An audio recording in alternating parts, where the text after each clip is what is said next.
hemos visto, el autor a los Hebreos nos está presentando a Jesucristo como superior a todo. Al ser Jesucristo superior a todo, realmente necesitamos aferrarnos a Él, porque no hay esperanza fuera de Él. No hay a nadie más a quien correr, no hay nadie más a quien acudir. Así que debemos mantener firme, sin fluctuar, la profesión de nuestra esperanza, porque Él es fiel. Y Él prometió salvarnos, y Él prometió salvarnos también en el futuro. Él nos dio una esperanza. Aquel día se acerca. Tenemos un grande galardón que nos espera. Tenemos una mejor y perdurable herencia en los cielos. Tenemos una promesa que nos espera. Pero bueno, todo esto es gracias a la obra de Cristo en la cruz del Calvario. Si tu vida no tiene un motor que se llama pasión por Cristo, entonces tenemos que replantearnos de qué manera estamos viviendo nuestro cristianismo. Nuevamente, quiero repetir esto. Si tu vida no tiene un motor que se llama pasión por el Señor Jesucristo, debemos replantearnos nuestro cristianismo. Debemos vivir la vida cristiana con pasión por el Señor Jesucristo. Él es quien murió en la cruz por nosotros. Él nos compró con su preciosa sangre y Él nos salvó de tal manera que aquel que comenzó en nosotros la buena obra la perfeccionará hasta el día de Jesucristo. Esto significa que Él nos ha dado fe, porque sin fe es imposible agradar a Dios. El justo vivirá por fe, y la fe es la certeza de lo que se espera y es la convicción de lo que no se ve. Y vimos que la fe, aunque uno no la puede ver de manera tangible, no podemos señalar aquello como fe, pero sí se puede ver con la obediencia de las personas, ¿verdad?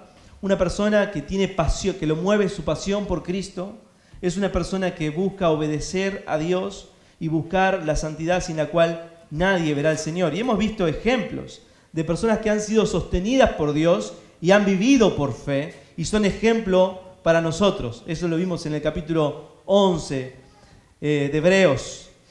Y dice que todos estos, aunque alcanzaron buen testimonio mediante la fe, no recibieron lo prometido, proveyendo Dios alguna cosa mejor para nosotros. De alguna manera nosotros tenemos más herramientas para vivir por fe, tenemos mayor revelación, tenemos la obra de Cristo.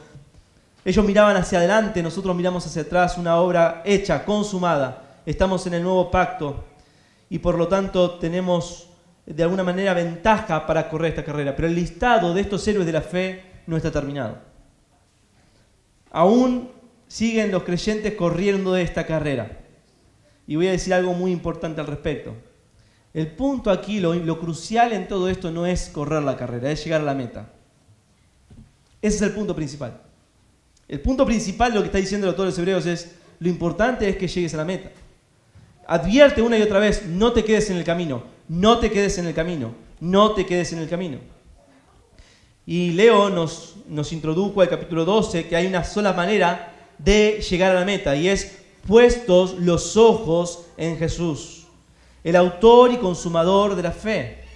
Él es la motivación que nos hace despojarnos de todo peso y del pecado que nos asedia, pero también Él es nuestro ejemplo. Por eso se nos dice que considerad a aquel que sufrió tal contradicción de pecadores contra sí mismo para que vuestro ánimo no se canse hasta desmayar. Es decir, que si sentís que en algún momento el horno se ha puesto caliente en tu vida cristiana, la Biblia te dice, bueno, aún no haber resistido hasta la sangre, como Cristo lo hizo. Aún no has sido obediente hasta la muerte y muerte de cruz. Así que continúa la carrera porque Cristo sigue estando delante y es a Él a quien seguimos. Él te puede llevar por victoria en victoria o Él te puede llevar por victoria en aparentes derrotas. Lo vimos en Hebreos capítulo 11. Y luego nos introduce acerca de la disciplina. ¿Qué tiene que ver la disciplina con correr la carrera? Bueno, cualquier persona que quiera ser un buen atleta tiene que disciplinarse y Dios ayuda en eso. Él es nuestro entrenador perfecto. Él nos disciplina para que participemos, dice el versículo 10 del capítulo 12, de su santidad. Él nos hace partícipes de su santidad por medio del trabajo que Él hace en nuestras vidas, conformándonos a la imagen de Cristo por medio de la disciplina. Y dice el versículo 11, es verdad que ninguna disciplina al presente parece ser causa de gozo. El ejercicio cansa, agota, incluso a veces puede causar tristeza, pero no estamos mirándole aquí y ahora, sino que miramos hacia el futuro, después, y hay una palabra clave, No sé si usted la tiene marcada en su Biblia, pero yo la tengo marcada en mi Biblia. ¿Por qué? Porque los hombres de fe miraron hacia después. Hacia después. No al aquí y ahora, sino en el después. No importa lo que ocurra hoy, aquí, ahora, de acuerdo si lo que decido va a cambiarme ahora, sino lo importante es qué tiene que ver con mi encuentro con el Señor, qué tiene que ver con lo trascendente, lo que realmente importa, sino que después da fruto apacible de justicia a los que en ella han sido ejercitados. Así que el autor de los Hebreos le está hablando y los está animando a los hebreos a correr esta carrera, pero no solamente a correrla, sino a terminar, a llegar a la meta, cruzar la meta, como lo hicieron los grandes héroes de la fe en el capítulo 11. Corre la carrera y asegúrate de estar corriendo bien. Otros ya llegaron, ellos son la gran nube de testigos que nos rodean, pero tú todavía estás corriendo. Ahora, no importa, como decía Pablo, olvidando ciertamente lo que queda atrás, prosigo a la meta. No es tanto cómo empezaste la carrera, es muy importante es cómo terminás la carrera. Lo más importante es llegar a la meta. Por lo tanto, el autor a los Hebreos va a decir, bueno, los quiero alentar. Luego de la enseñanza viene la exhortación. Esto siempre es así, primero doctrina, luego exhortación. Primero la enseñanza, la verdad bíblica, luego el punto de acción. La Biblia siempre nos lleva a actuar. Así que el versículo 12 comienza diciendo así: por lo cual, levantad las manos caídas y las rodillas paralizadas, y haced sendas derechas para vuestros pies, para que lo cojo no se salga del camino, sino que sea sanado. El autor de los Hebreos quiere que ellos se levanten. Hay una manera de correr y hay que asegurarnos de estar corriendo bien, y es en primer lugar corriendo con el ánimo y las fuerzas correctas. Lo primero que le dice es, corran con el ánimo y con las fuerzas correctas. Los está viendo y de alguna manera dice, ¿qué hacen con las manos caídas? ¿Qué hacen con esas rodillas paralizadas? El asunto no es estar en la carrera, el asunto es terminar la carrera. Así que no hay lugar para estar con las manos caídas ni las rodillas paralizadas. Corran la carrera con el ánimo, con el corazón y con las fuerzas correctas en Dios. Fortalezcanse en Dios. Ustedes tienen que renovar sus fuerzas en Dios. Ahora, vamos a vislumbrar esto en lo que es el deporte. Cuando un deportista está agotado, dicen que en la maratón, que son 42 kilómetros, un punto clave es el kilómetro 30. El kilómetro 30 es como un punto de inflexión. Es decir, si usted pasa los 30 kilómetros, usted muy probablemente llega a la meta, pero hay un momento de los 30 kilómetros donde las piernas se paralizan y los brazos se caen. Ningún corredor puede correr ni con las rodillas paralizadas ni con los brazos caídos. Los brazos te dan el impulso. Las rodillas necesitas que estén activas. Cuando eso se traba todo. Me contaba un corredor hace un tiempo y contaba esto, de que llegó a los 30 kilómetros, venía al ritmo totalmente natural, había entrenado, se había preparado para eso, y de repente en el kilómetro 30 sus piernas ya no se flexionaban. Frenó y se cayó en el piso y se desplomó en el kilómetro número 30. Tuvo que volver a entrenar nuevamente y prepararse para esa carrera, porque con las piernas paralizadas y los brazos caídos no se pueden correr. Y eso le está diciendo el autor a los hebreos. No se puede correr con las manos caídas ni con las rodillas paralizadas. Los miembros se atrofian y se paralizan, y por lo tanto no podemos correr. Así que la pregunta es, ¿qué es lo que hace a un cristiano que sus rodillas se paralizan y sus brazos se caigan? ¿De qué está hablando el autor? Está hablando en sentido figurado, pero necesito entender a qué se está refiriendo. Bueno, se está refiriendo al desánimo. Se está refiriendo a la falta de fuerza, a la falta de motivación. Se está refiriendo a la depresión espiritual. Se está refiriendo al agotamiento espiritual. ¿Y por qué llega el agotamiento, la frustración? ¿Por qué llega la falta de motivación? ¿Por qué llegamos a un punto de fatiga espiritual? El llamado claro es que no debe rendirse, porque el punto no es correr la carrera, el punto es llegar a la meta. Por lo tanto, no hay lugar para detenerse. Pero, ¿qué es lo que nos lleva hacia la fatiga espiritual? Bueno, una de las cosas que nos detienen en la carrera, lo que nos paraliza las piernas y nos bajan los pies, muchas veces es la prueba prolongada. Cuando estamos por mucho tiempo pasando por pruebas, tal vez una tras otra, o tal vez mucho tiempo en la misma prueba, y perdemos ese ejercicio, o nos cansamos de ese ejercicio de renovar nuestras fuerzas en Dios, entonces viene el agotamiento físico. Y ese agotamiento físico y mental nos lleva a un agotamiento y una frustración espiritual. ¿Por qué razón también se caen nuestras manos y las rodillas se paralizan? Bueno, por no prepararnos bien para la carrera. Creemos que la vida cristiana puedo ser un improvisado para correr esta carrera. Entonces salgo y bueno, hoy tengo que correr 42 kilómetros y les aseguro que no estoy preparado para correr 42 kilómetros. Hay que prepararse. Dicen que un corredor tiene que recuperarse después de correr esos 42 kilómetros, por más que se haya preparado para esa carrera.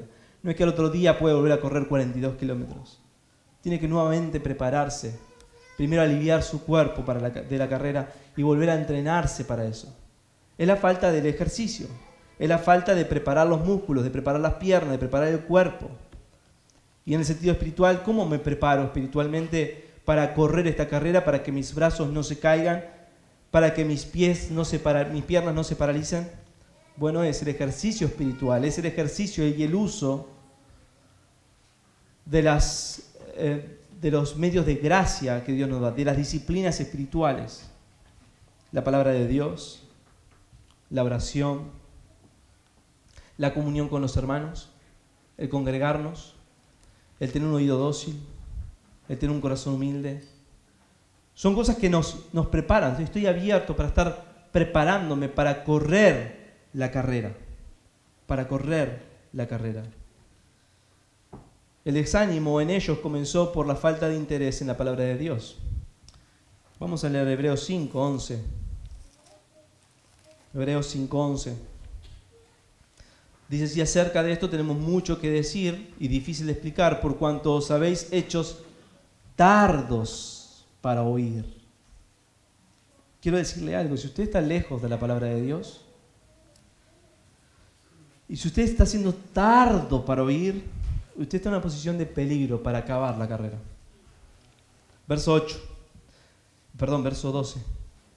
Pero debiendo ser ya maestros después de tanto tiempo, tenéis necesidad de que os vuelva a enseñar cuáles son los primeros rudimentos de la palabra de Dios, y habéis llegado a ser tales que tenéis necesidad de leche y no de alimento sólido.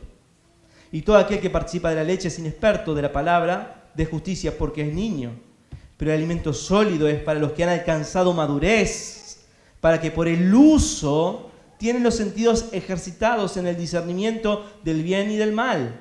Por tanto, dejando ya los rudimentos de la doctrina de Cristo, vamos adelante a la perfección, no echando otra vez el fundamento del arrepentimiento de obras muertas, de la fe en Dios, de la doctrina del bautismo, de la imposición de manos, de la resurrección de los muertos y del juicio eterno. Y esto haremos, si Dios en verdad lo permite. Luego, ellos empezaron a perder, después de perder la comunión con Dios, empezaron a perder la comunión entre hermanos. Dice el capítulo 10, versículo 25, no dejando de congregarse como algunos tienen por costumbre, sino animaos unos a otros, tanto más cuando veis que aquel día se acerca. Ahí vemos el camino hacia el desánimo espiritual. Cuando empezamos a correr la carrera, ¿saben? La carrera cristiana no se corre solo. Cuando empezamos a correr la carrera solos, empezamos a desanimarnos. Y yo no sé cómo has venido aquí a este lugar, pero muy probablemente Dios quiere hablar a tu corazón en esta mañana. Porque tal vez te encuentres desanimado, tal vez te encuentres con tus brazos caídos, tus rodillas paralizadas, y Dios dice, ¿qué haces corriendo así? ¿Qué haces corriendo así? Perder mi comunión con la palabra de Dios no me deja renovar mis fuerzas. Romanos 12:2 dice, no os conforméis a este siglo, sino transformaos por medio de la renovación de vuestro entendimiento. La palabra de Dios es la que renueva nuestras fuerzas. Ahora, no está solo en la lectura de la palabra de Dios, sino en entender la palabra de Dios. Por eso no hay que ser tardo para oír y ser pronto para obedecer. No voy a la palabra de Dios como un espectador. Bueno, voy a ver qué Dios va a hacer conmigo. Voy a la palabra de Dios buscando mi alimento, como un cazador busca su presa, buscando la bendición, como un buscador de tesoros busca el tesoro tan preciado. Y usted va a la palabra de Dios buscando encontrarse con Dios.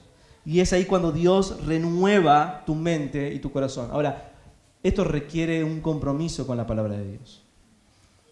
Requiere un compromiso con la palabra de Dios. No se puede hacer como comen las gallinas. Un maíz para aquí, un maíz para acá, un maíz para allá. No, necesito un plan. Necesito conocer a Dios. Necesito buscar a Dios. Necesito tomar esto con seriedad. De esto depende que yo acabe la carrera. Necesito correr de tal manera que obtenga el premio. Una institución, Centro de Compromiso Bíblico, hizo un experimento con 40.000, una investigación con 40.000 personas entre 8 y 80 años y notó la gran transformación que hace la lectura de la palabra de Dios en las vidas de las personas, en las familias, en los matrimonios, en el corazón. Y es asombroso porque no había tanta diferencia con personas que leían entre 1, 2, 3 y 0. 1, 2 y 3 veces por semana la Biblia. No había tanta diferencia. Todas estas personas luchaban con las mismas cosas. Estaban luchando con el desánimo, con la pornografía, con problemas en el matrimonio, con problemas con la crianza de los hijos, hijos que abandonan la fe, no veían fe en sus hijos. Bueno, todo eso, lo que ustedes saben. Sin embargo, la gran diferencia se empezó a notar en personas que tenían el hábito de leer al menos 4 veces por semana la Biblia. Y no estoy diciendo que tenemos que leer 4 veces por semana. Tenemos que leer siempre. Tampoco estoy diciendo que las estadísticas dicen la verdad. Simplemente es información. No confío tanto en las estadísticas. Pero miren lo que dice. De acuerdo a este estudio, el sentimiento de soledad cae un 30% en estas personas que tienen el hábito de leer la palabra de Dios. Los problemas de la ira disminuyen un 32% en personas que empiezan a leer la Biblia 4 veces por semana. La amargura en el matrimonio y en la convivencia con los hijos cae un 40% en esas personas que leen la Biblia habitualmente, al menos 4 veces por semana. El alcoholismo disminuyó un 57%. El sentimiento de estancamiento espiritual se reduce en un 60%. El contacto con la pornografía se reduce un 61%. Cuando el ser humano tiene contacto con la Biblia al menos 4 veces a la semana. Y no estoy diciendo que esto es un secreto y esa es la revelación. Lo que estoy diciendo es que lo único que nos puede levantar los brazos caídos y las rodillas paralizadas es tu comunión con Dios. Es que busques a Dios de corazón, buscando que Él realmente te transforme. El punto es este, hermanos. Si yo voy a la Biblia y la Biblia no levanta mis manos caídas y mis rodillas paralizadas, yo no he pasado tiempo con Dios, no he pasado tiempo con su palabra, he sido tardo para oír. La palabra de Dios, yo voy a buscar al Señor, como lo hizo Jacob, y luchó con el ángel del Señor, y le pidió por su presencia, como hizo con Moisés. Si tu presencia no ha de venir conmigo, yo no voy a ningún lado. Y el Señor dijo, tu presencia irá contigo, mi presencia irá contigo, y te daré descanso. Es buscar a Dios para renovar nuestras fuerzas. Así que el llamado del autor de los Hebreos es, corran bien, corran con el ánimo y las fuerzas correctas. Pero esto no va a ser posible. Ustedes tienen que levantar sus brazos caídos y fortalecer sus piernas. Y la única forma de inyectarse esa adrenalina que los haga correr es su relación con Dios y su palabra, la comunión con los hermanos, la vida de oración, la iglesia, la comunión. Pero si perdés de vista a Cristo, si perdés tu pasión por Dios, si perdés la meta, probablemente empieces a dar vueltas en círculo. Probablemente pierdas la fuerza si tus brazos estén caídos. Es decir, ¿qué contestarías hoy si te preguntaran, ¿cómo está tu vida espiritual? ¿Qué tal tu pasión por Dios? ¿En qué nivel estás? Del 1 al 10. ¿Cuán apasionado estás por Dios? Y vamos a ir más hondo. Tu respuesta refleja lo que se ve en tu vida? Es decir, mi pasión por Dios está en 10 o en 100. Bien, ¿se ve eso? ¿Cómo se ve eso en tu vida? ¿Has hablado de Cristo esta semana? ¿Has llorado por tus pecados porque has visto pecados que antes no veías en tu acercamiento con Dios? ¿Has renunciado a cosas? ¿Te has comprometido más con Dios en algún aspecto en tu vida? ¿Has soltado cosas para aferrarte más a Cristo? Es la palabra de Dios la que levanta las manos caídas y las rodillas paralizadas. Me encanta esto porque en la parte deportiva, cuando usted tiene las manos paralizadas y las rodillas paralizadas y las manos caídas, ya no hay mucho para hacer. Tal vez tomar algo que te levante, tal vez el aliento de las personas, pero mucho no vas a durar. Sin embargo, en la vida espiritual sí hay una inyección. Y Dios no da lugar para correr la carrera con las manos caídas y las rodillas paralizadas. No da lugar. Hay una sola manera de correr y hay que correr bien. Y es con el ánimo correcto, buscando las fuerzas en Dios. Y alguno puede decir, bueno, pero estoy pasando muchas pruebas. Bien, pero el gozo del Señor debe ser tu fuerza. Podemos estar entristecidos, pero siempre gozosos. Podemos estar en pruebas, sin aflicciones, pero buscando siempre agradar al Señor y gozarnos en nuestro corazón de estar haciendo su voluntad. De buscar cada oportunidad en nuestra vida de glorificar su nombre, porque ese es el propósito al cual hemos sido llamados. Así que el propósito de estas palabras es: no se rindan, la victoria está adelante. Miren hacia adelante, puestos los ojos en Jesús. Versículo 13. Y haced sendas derechas para vuestros pies, para que lo cojo no se salga del camino, sino que sea sanado. Para que lo cojo no se salga del camino, sino que sea sanado. Así que dice: haced sendas derechas para vuestros pies. Si has de correr, tienes que tener la meta fija. Muchas veces fluctuamos en nuestras sendas y esto es porque no tenemos la meta fija. Cuando usted tiene la meta fija, usted va en línea recta hacia la meta. Pero cuando usted no tiene la línea fija, usted pierde de vista la meta final. Entonces, al mirar hacia abajo, usted se va de camino. Pierde la rectitud en su andar. Entonces tenemos que tener la mirada puesta ¿en dónde? En el galardón, en Cristo. Olvidando ciertamente lo que queda atrás, prosigo a la meta, al premio del supremo llamamiento de Cristo. Dice Pablo. Así que tenemos que hacer sendas derechas para vuestros pies. Pero lo que es hermoso de todo esto es que cuando nosotros hacemos sendas derechas para nuestros pies y estamos corriendo la carrera de manera correcta, ¿saben qué? Nosotros dejamos una huella. Y me gusta esto. Me gusta el hecho de que dejemos huellas, que estemos pensando en qué clase de huellas estamos dejando en nuestra carrera cristiana. ¿Saben? Tenemos una sola oportunidad de vivir la vida cristiana. Una sola. Una sola. Está establecido para que los hombres mueran una sola vez y después de esto hay un juicio. No voy a volver a vivir esta vida.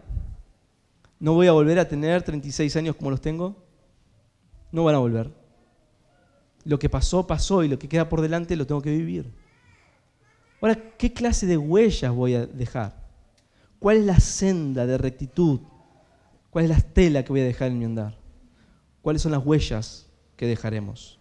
Haced sendas derechas para vuestros pies, para que lo cojo no se salga del camino, sino que sea sanado.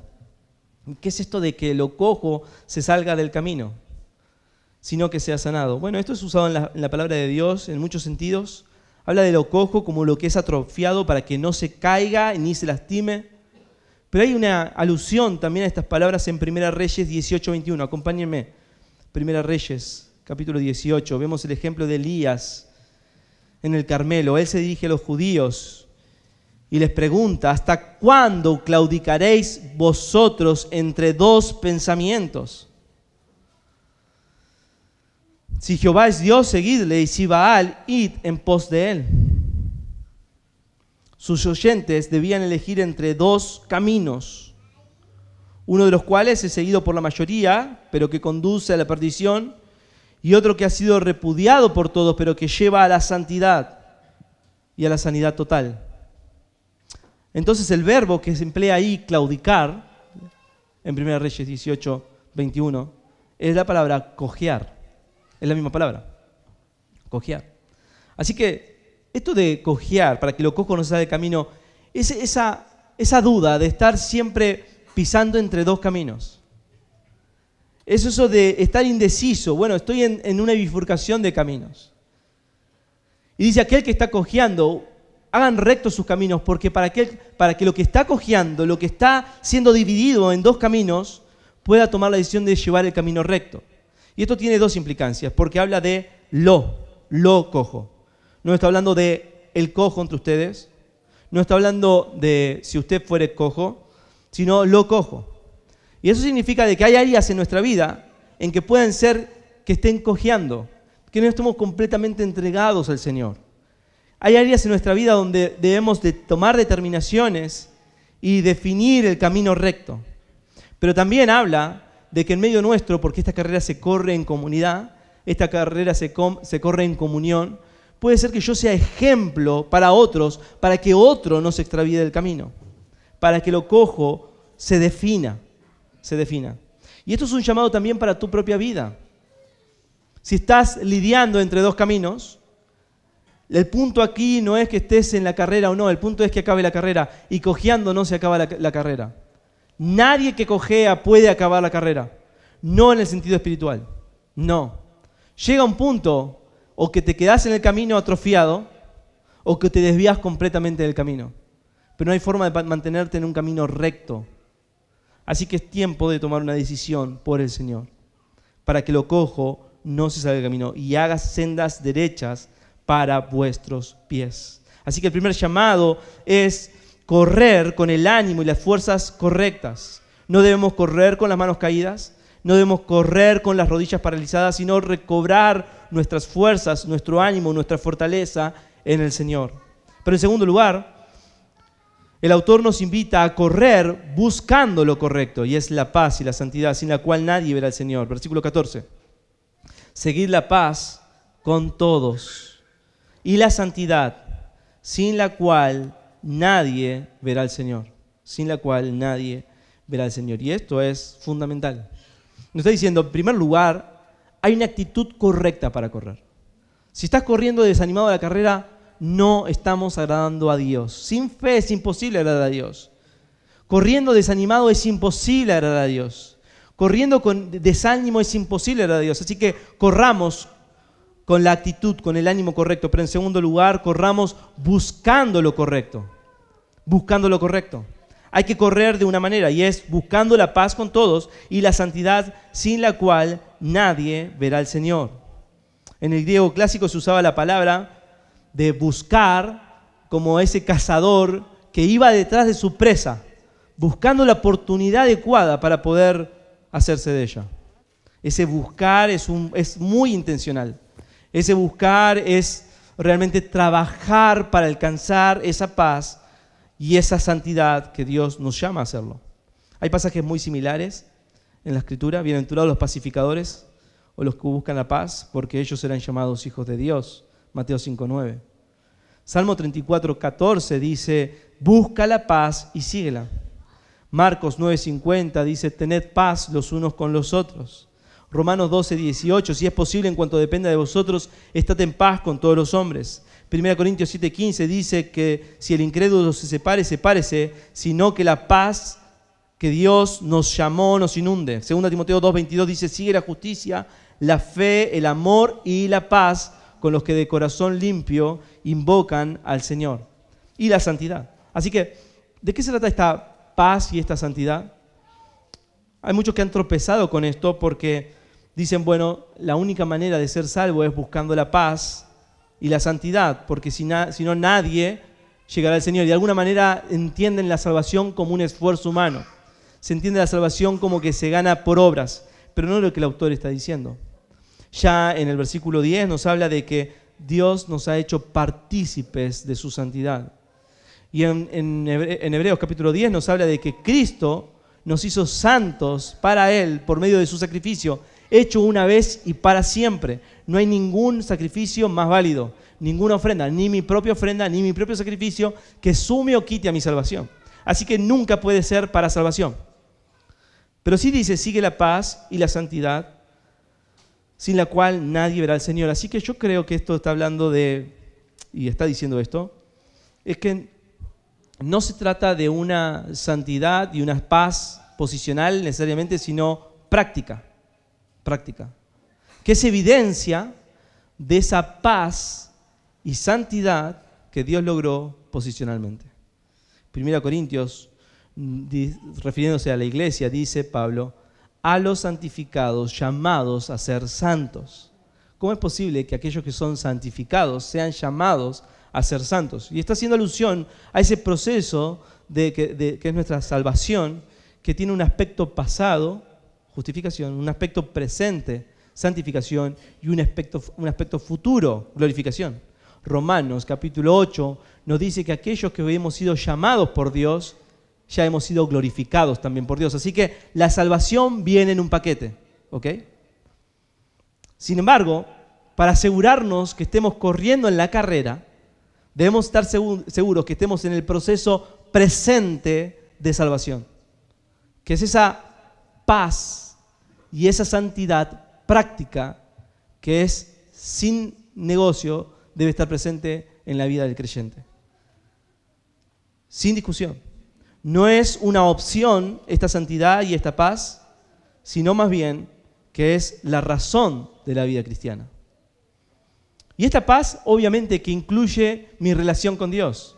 Dice Romanos capítulo 8, capítulo 5, versículo 1, justificados pues por la fe tenemos paz para con Dios. Pero aquel Dios que es Dios de paz nos comunica su santidad, nos comunica su presencia, nos comunica sus atributos y nos dice que nosotros debemos ser embajadores de paz. Por eso dice la palabra de Dios, bienaventurados los pacificadores, porque ellos verán a Dios. Así que es un llamado a vivir en paz, a buscar la paz, a vivir en paz con Dios, a disfrutar mi paz con Dios. Cuando veíamos en la clase de la escuela dominical, calzados los pies con el apresto del Evangelio, veíamos cómo muchas veces eso se confunde con el hecho de, bueno, hermosos son los pies de los que anuncian la paz, y calzarnos los pies con el apresto del Evangelio es ir y predicar el Evangelio a todo el mundo. Eso es cierto, hay que ir a predicar el Evangelio a todo el mundo, pero calzarnos los pies con el apresto del Evangelio es estar firmes en el Evangelio, en que Dios ha hecho la paz con nosotros. Y eso es lo que nos da la victoria espiritual. Eso es lo que nos hace correr la carrera seguros. Estoy en paz con Dios. Estoy en paz con Dios. Ahora, si hay alguna duda en tu corazón de que realmente hayas hecho la paz con Dios, no hay forma de que puedas evadir este mismo momento y asegurarte de que estés en paz con Dios.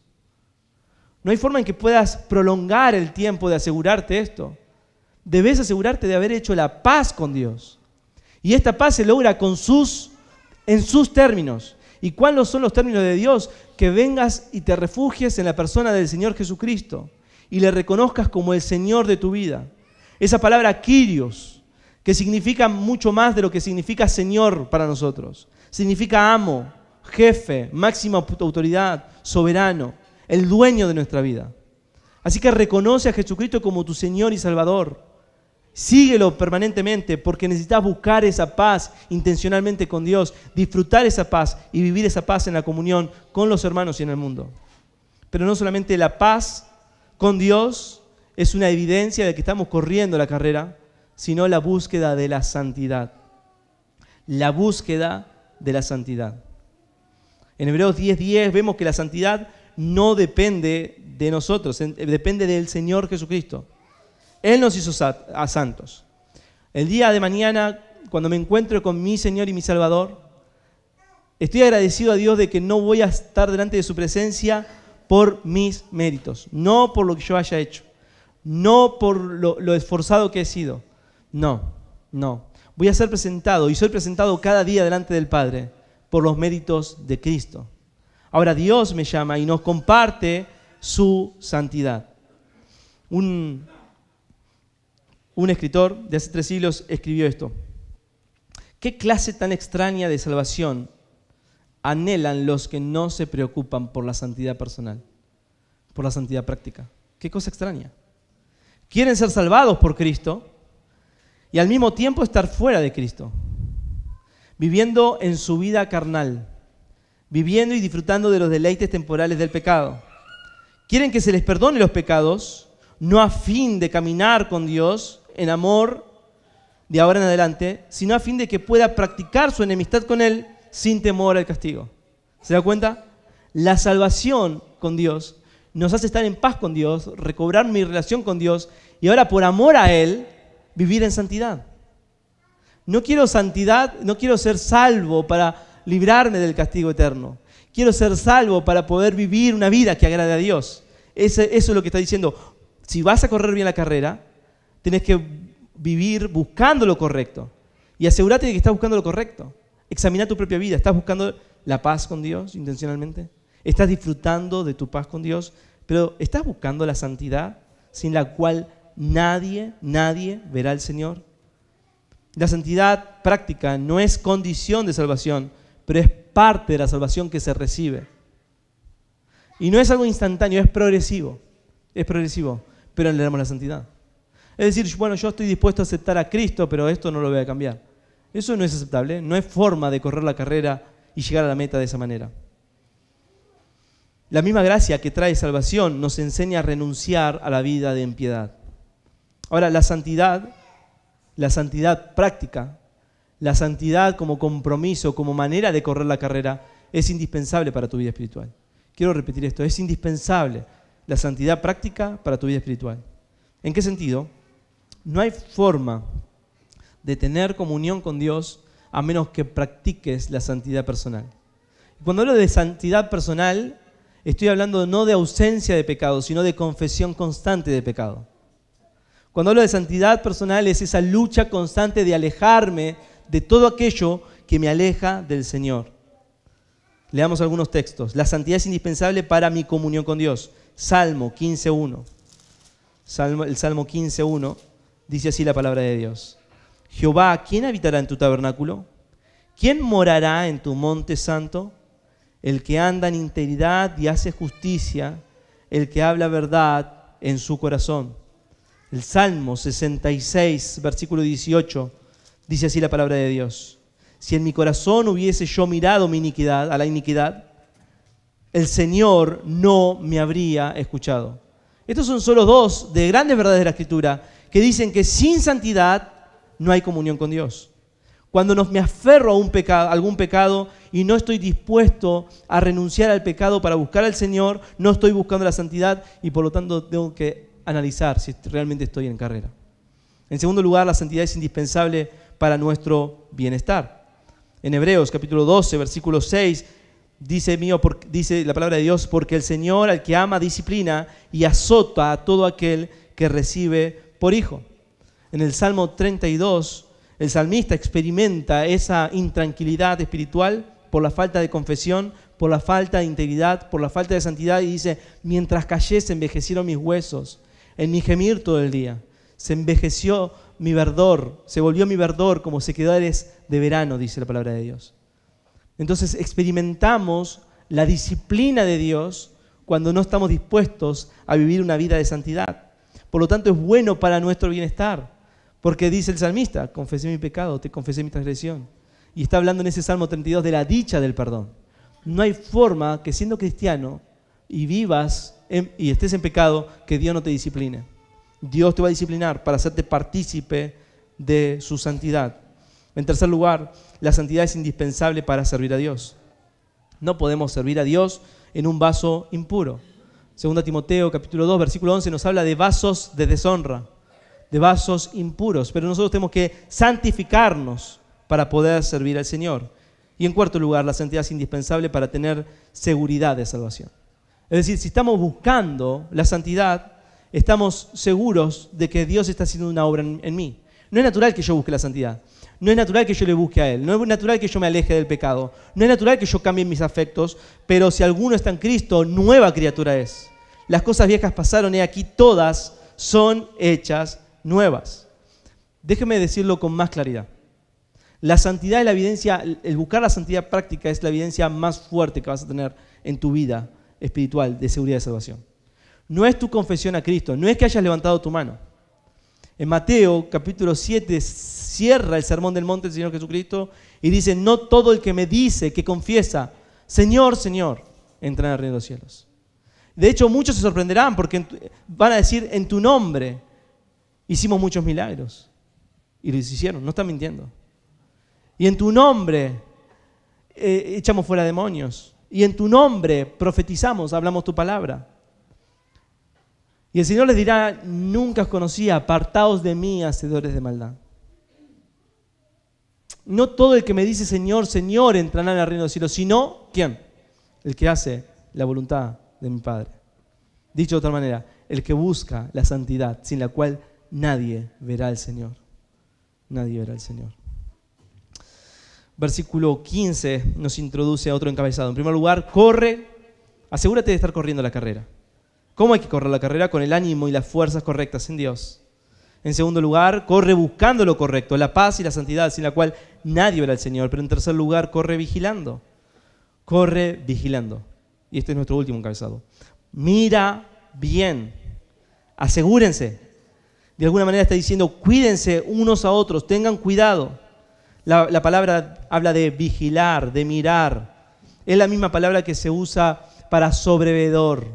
Es una palabra que quiere decir que estén supervisando, estén mirando, estén cuidándose unos a otros.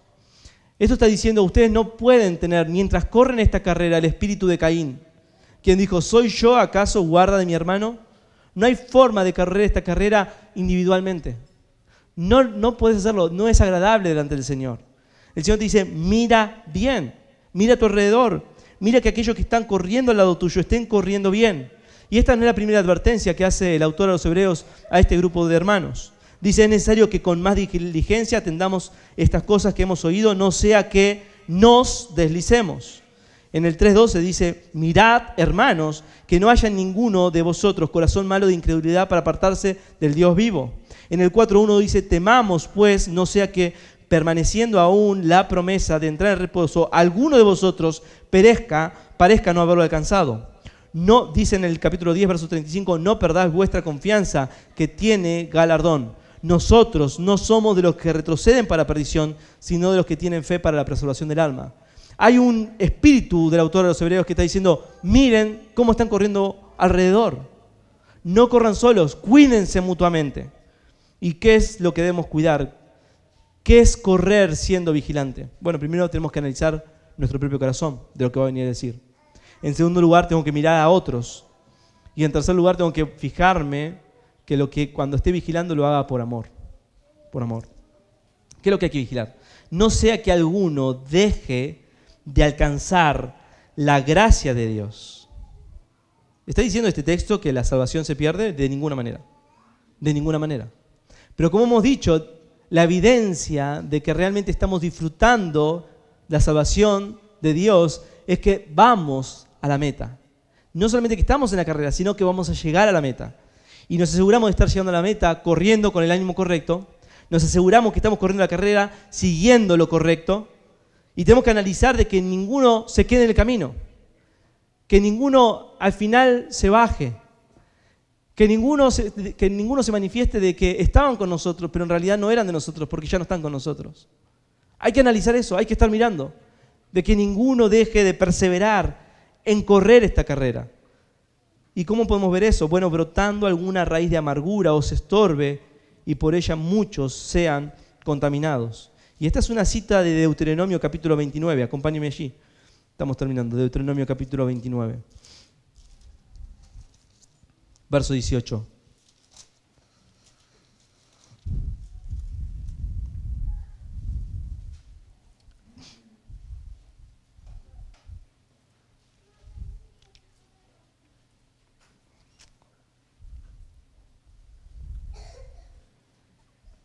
Deuteronomio es un libro que significa en su nombre, en su título, segunda ley.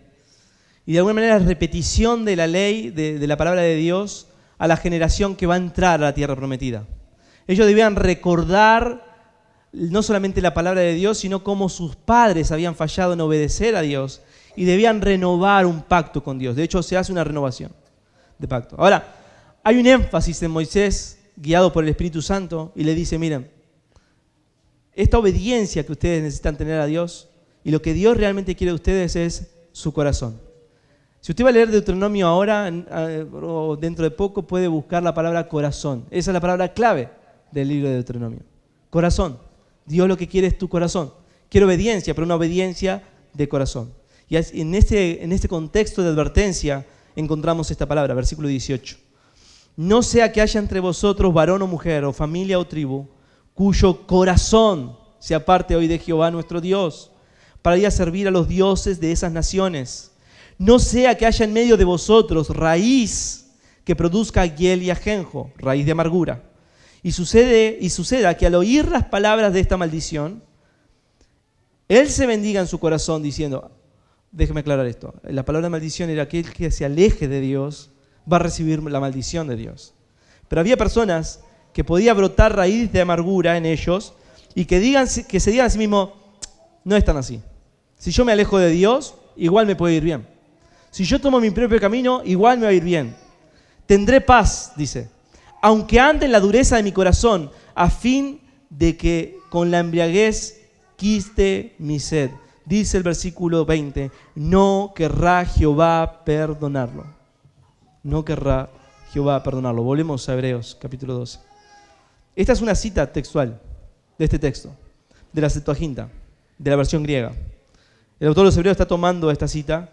No sea que haya alguno de vosotros como ocurrió en Deuteronomio, capítulo 29, versículo 18, que brotando una raíz de amargura os estorbe y por ella muchos sean contaminados. Eran personas que finalmente se enamoraron del mundo y abandonaron al Señor. Y al abandonar al Señor y permanecer en el pueblo, contaminaron al pueblo. Así que tengo que velar por mi propio corazón, tengo que velar por el otro, pero tengo que velar por todos. Tenemos que ser celosos de que estemos todos caminando en el Señor. No sea que haya algún fornicario o profano como Esaú, que por una sola comida vendió su primogenitura. Miren, esto es realmente importante. Versículo 16. Estuvimos viendo un listado en el capítulo 11 de personas que han sido fieles al Señor, que han perseverado hasta el final, que han acabado la carrera. Pero ahora tenemos el ejemplo de Esaú, que comenzó la carrera y no terminó. Comenzó la carrera porque de sangre, él es hijo de Abraham y pertenece a la línea genealógica de Jesucristo. Sin embargo, Esaú, por una sola comida, vendió su primogenitura. Su primogenitura. Él no corrió la carrera hasta el final. ¿Y por qué? Porque decidió vender su primogenitura por una comida. ¿Qué está diciendo acá? Que el problema para no acabar la carrera es cuando ponemos la vista en las cosas terrenales, en lo de ya y ahora y no en la eternidad. Una comida en vez de la eternidad. Y eso fue lo que hizo Esaú. Vendió su primogenitura, vendió su esperanza eterna, vendió su llamado, vendió la bendición de Dios por un plato de comida. Versículo 17, porque ya sabéis que aún después, deseando heredar la bendición, fue desechado y no hubo oportunidad para el arrepentimiento, aunque lo procuró con lágrimas. Esto es una gran advertencia.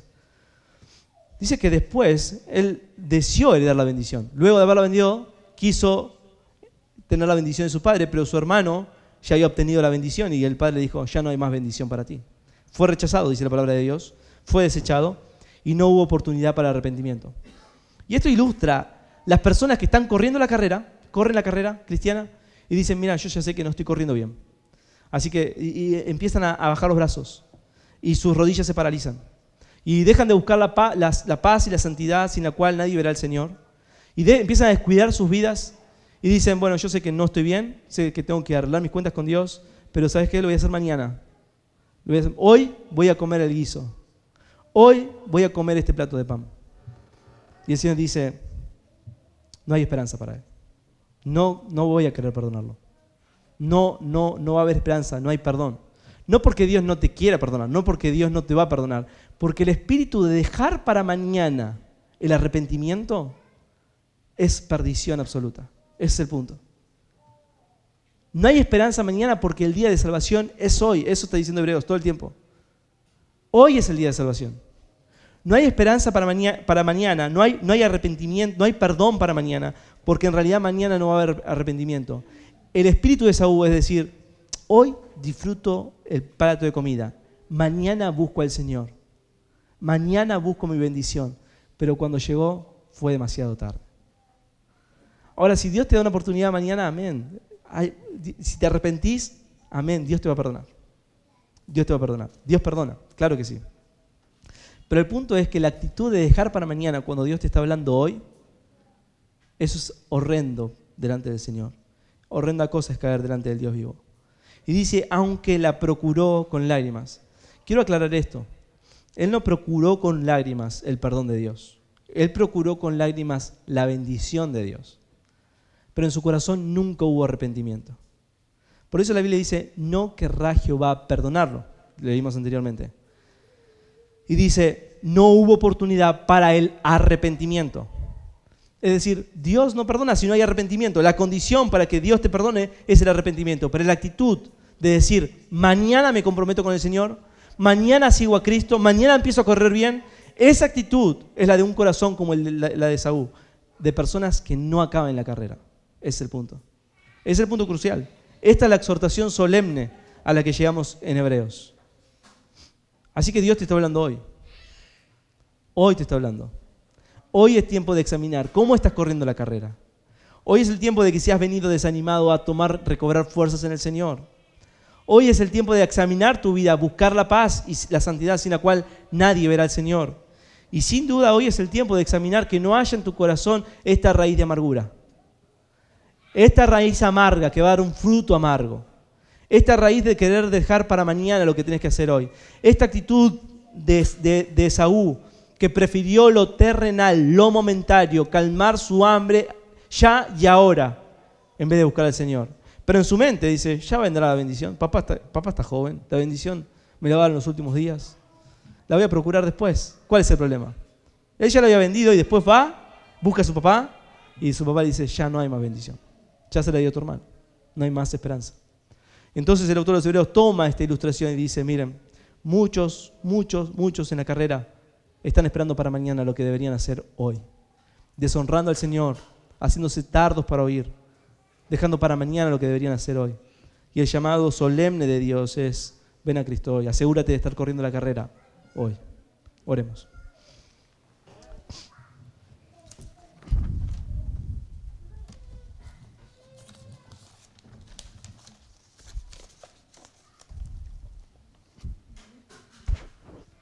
Gracias, Señor, por tu palabra.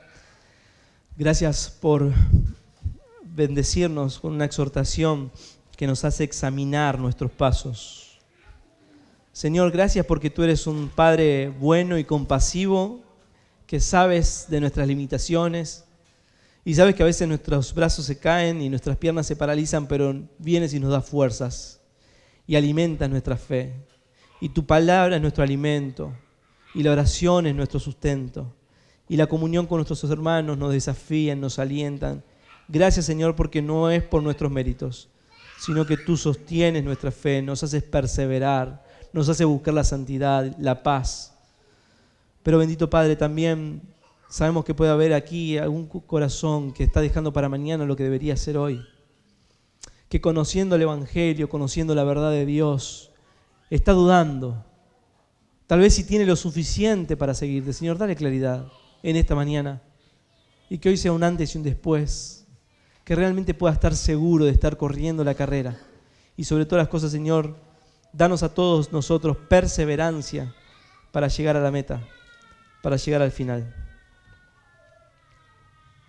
Señor, tu Hijo llamaba a muchos y había muchas excusas. Alguno dijo, primero quiero ir a enterrar a mi padre. Y tu Hijo, Señor, les dijo, deja que los muertos entierren a sus muertos y ve y anuncia el reino de Dios. Otro pidió despedirse primero a los que estaban en casa. Y tu Hijo, Señor, le respondió, ninguno que poniendo la mano en el arado y mira hacia atrás es apto para el reino de Dios. Hoy, Señor, el Espíritu Santo nos está llamando a seguir a tu Hijo. Y no queremos ser como ninguno de estos que ponen excusas. Queremos decididamente seguirte. Ayúdanos, Señor. Ayuda a nuestra incredulidad. Danos fe, fortaleza. y pon nuestros nombres en esta lista de personas que acaben la carrera, que están en la carrera, pero que acabemos la carrera, siendo fieles a ti. Te lo pedimos en el nombre de Jesús.